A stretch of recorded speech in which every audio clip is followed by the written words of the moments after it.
What's happening in the world of sports, business, and beyond? The news cycle is spinning faster than ever, and if you're not plugged in, you might just miss out on the stories that are shaping our future. Here at the Roger Report, we're breaking down the most compelling updates, the ones that have everyone talking, and we've got a packed show for you today. Get ready for some unmissable insights that you won't find anywhere else. From high-stakes legal battles in professional sports, we're diving deep into the news that matters. You don't want to miss a second of this. We've got a packed show for you today. Get ready for some unmissable insights that you won't find anywhere else.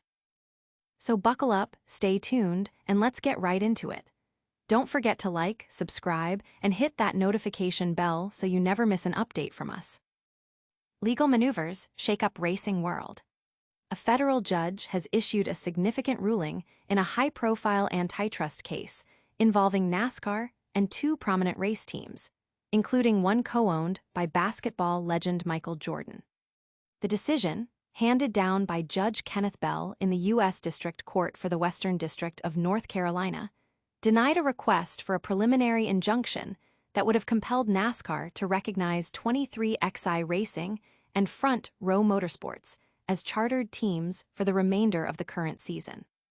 This ruling comes amidst an ongoing legal battle over NASCAR's controversial charter system, which functions similarly to a franchise model in other professional sports, guaranteeing teams a spot in the field and a larger share of prize money.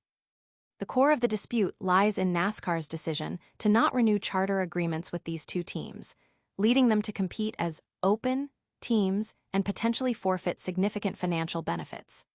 Both 23XI Racing, co-owned by Jordan and NASCAR driver Denny Hamlin, and Front Row Motorsports, owned by Bob Jenkins, refused to sign new charter agreements last September after more than 2 years of contentious negotiations.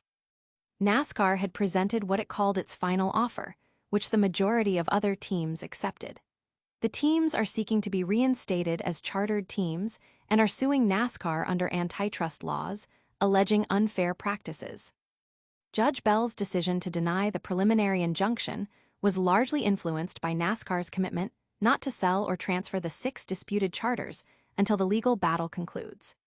This assurance effectively maintains the status quo for the time being, preventing irreparable harm to the teams by ensuring they can continue to race.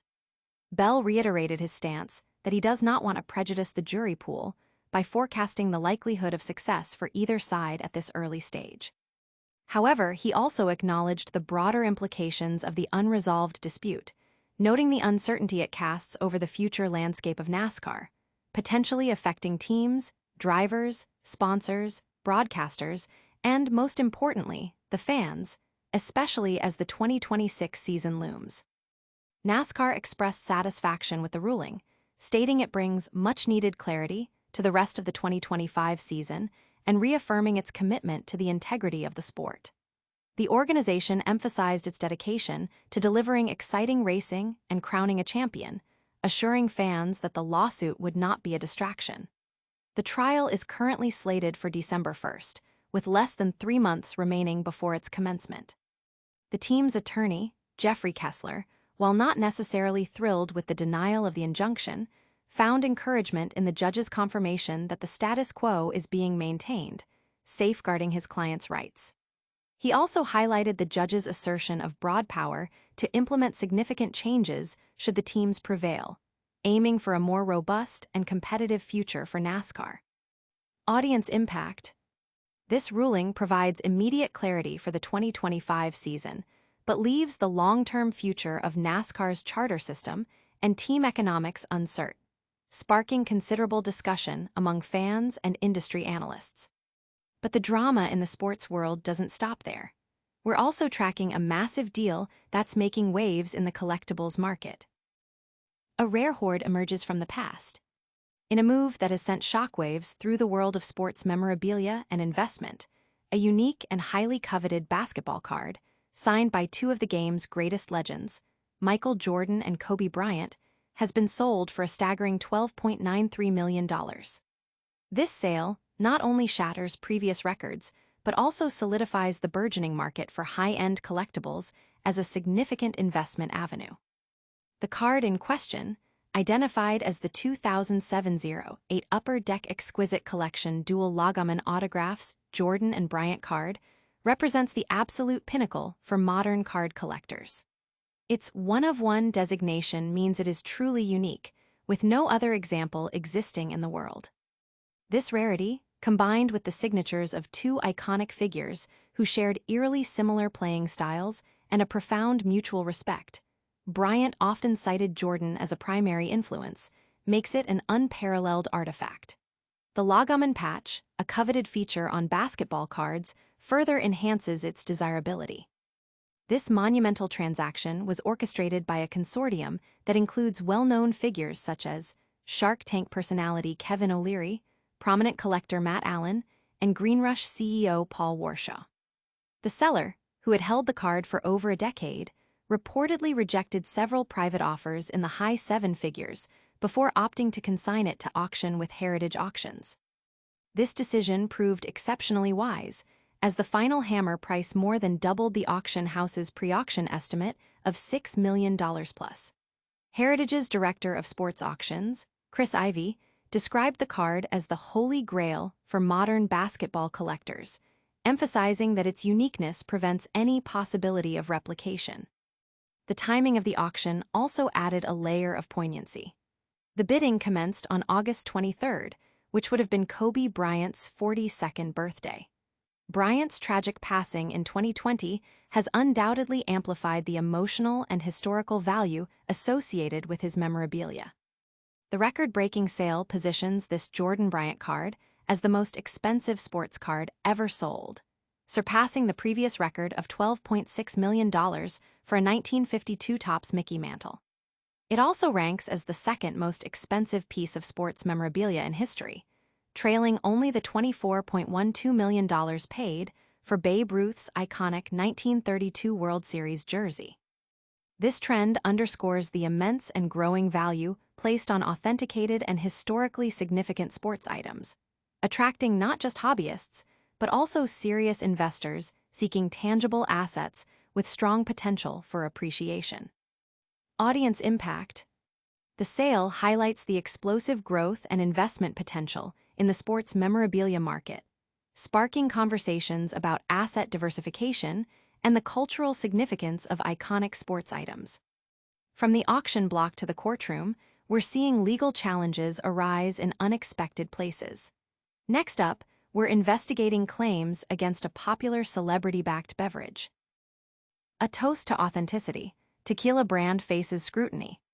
The vibrant and increasingly lucrative world of premium spirits is facing a new wave of legal challenges, as allegations surface that a popular tequila brand, co-founded by NBA icon Michael Jordan, may not be entirely what its label claims. Cincoro Tequila, known for its high price point and celebrity backing, is now the subject of a lawsuit alleging that its product is falsely advertised as being made from 100% agave, potentially containing significant amounts of other alcohols. This legal action follows closely on the heels of similar claims leveled against other major tequila brands, including Diageo's Don Julio and Casamigos, which were accused earlier this year of misrepresenting their agave content. The lawsuit against Cincoro, filed by Florida resident Nabil Haskimi in the U.S. District Court for the Southern District of California, centers on accusations that laboratory tests commissioned by the plaintiffs revealed the presence of ethanol not derived from Blue Weber agave, but from other sources such as corn and sugar cane. Such practices, if proven, would contradict the strict regulations governing the production of 100% agave tequila.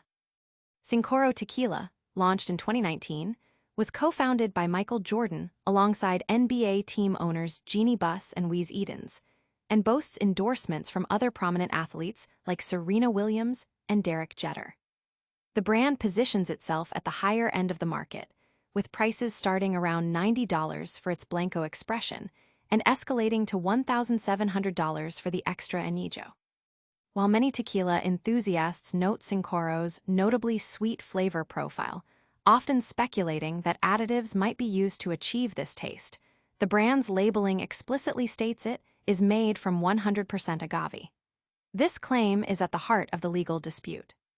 According to regulations set forth by the CRT, Mexico's governmental body overseeing tequila production, a spirit labeled as 100% agave must undergo fermentation solely from the Blue Weber agave plant.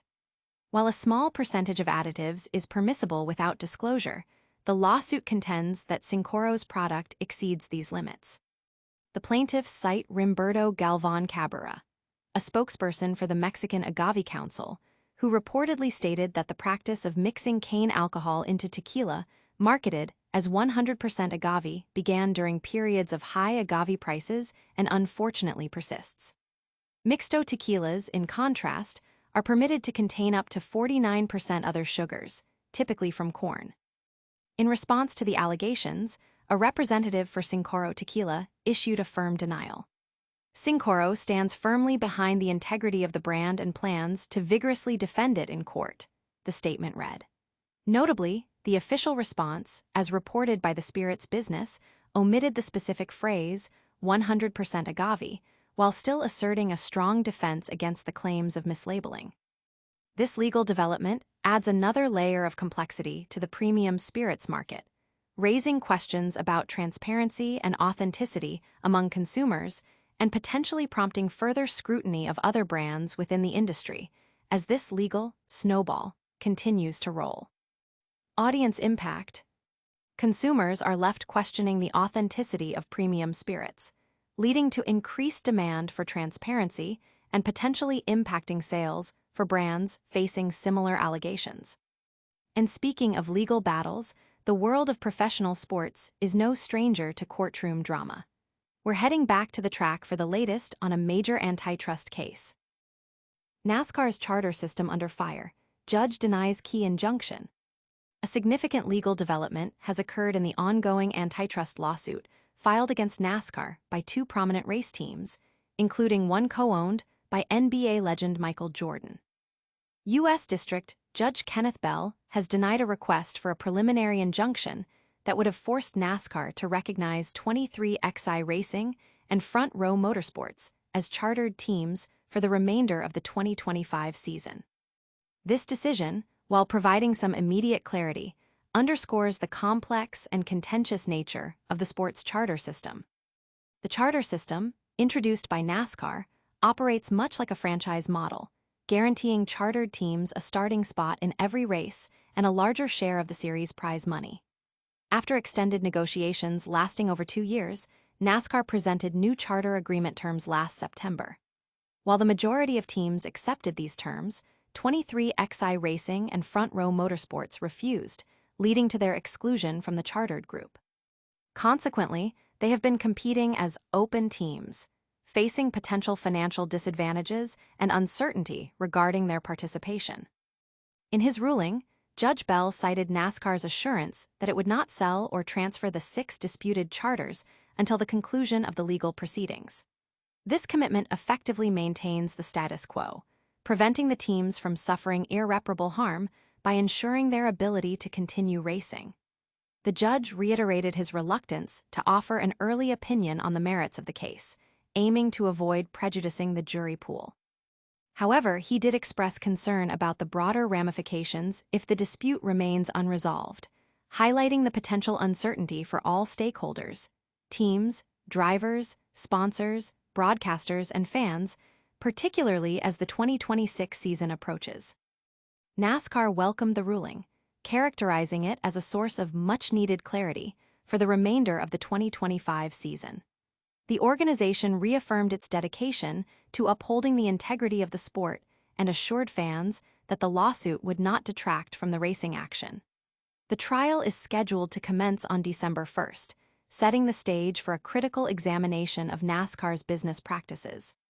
Jeffrey Kessler, the attorney representing the two teams, acknowledged the ruling but expressed optimism, noting that Judge Bell's decision preserves his client's rights. He emphasized that the court retains the authority to implement significant changes should the teams prevail, aiming to foster a more competitive and sustainable environment within NASCAR. The teams are seeking not only reinstatement as chartered entities, but also damages related to their exclusion. NASCAR, in turn, has sought to recoup payments made to the teams during the period they were considered chartered. The situation is further complicated by contractual clauses, such as one in driver Tyler Reddick's contract with 23xi, which could place the team in breach if the car is not chartered. The legal battle represents a pivotal moment for NASCAR, challenging the very foundation of its economic structure and potentially reshaping the future landscape of stock car racing. Audience impact. The ruling offers temporary stability for the 2025 season, but intensifies focus on the upcoming trial, which could fundamentally alter NASCAR's business model and team ownership structures. And that brings us to the end of our updates for today. We'll recap these stories and more in just a moment. That's all the news we have for you today. We covered a major legal ruling in NASCAR's antitrust case, the record-breaking sale of a Michael Jordan and Kobe Bryant basketball card, and allegations against Michael Jordan's Cincoro Tequila. Don't forget to hit that like button, subscribe to the Roger Report for more exclusive updates, and ring that notification bell so you're always in the know. Plus, drop a comment below and let us know your thoughts on today's stories. You can also follow us on all our social channels for even more content. We'll see you next time.